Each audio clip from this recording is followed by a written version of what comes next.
मकाम और ओहदे दुनिया में रह जाते हैं, हमारा मकसद सिर्फ रज़ाए इलाही है। अस्सलामु अलैकुम वरहमतुल्लाहि वबरकातुहू। हम ज़मीन व आसमान के उस परवरदिगार का शुक्र अदा करते हैं जिसने हमें इस्लाम की दौलत से नवाजा और मोहम्मद रसूलुल्लाह सल्लल्लाहु अलैहि वसल्लम का उम्मती बनाया। आज मैं तमाम ग्रुप मेंबरान को मुबारकबाद भी पेश करता हूँ। हमने ये एक हमारे भाई थे, ये किसी से साइकिल लेके या किसी चीज़ में डाल के ये चीज़ें सब्ज़ी वगैरह इर्द गिर्द इलाके में बेच दिया करते थे।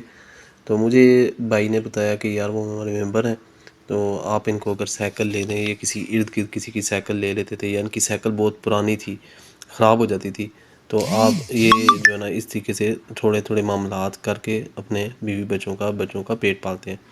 तो फिर हमने अल्हम्दुलिल्लाह ये साइकिल उनको ले के दी है। 10,000 रुपये की ये साइकिल आई है। तो इंशाल्लाह हम छोटी छोटी इस तरीके से कंट्रीब्यूशंस करके लोगों के लिए, छोटे छोटे कारोबार के लिए कोशिश करेंगे, और एक दिन इंशाल्लाह आएगा कि हम लोगों को बड़े कारोबार भी इंशाल्लाह करके देंगे। तो अल्लाह ताला हमारा हामी और नासर हो। अल्लाह ताला हमारे इन भाई को कारोबार जान माल में बरकत दे, इन्हें सेहत और आफियत अता फरमाए। और इंशाल्लाह मैं तमाम इमरान को मुबारकबाद भी पेश करता हूँ कि आपकी एफ़र्ट्स, आपके तावन की वजह से ये मुमकिन हुआ। इंशाल्लाह आपके एक एक रुपये की हिफाजत करेंगे। अल्लाह ताला हमारा हामी और नासर हो। अस्सलामु अलैकुम वरहमतुल्लाहि वबरकातुहू।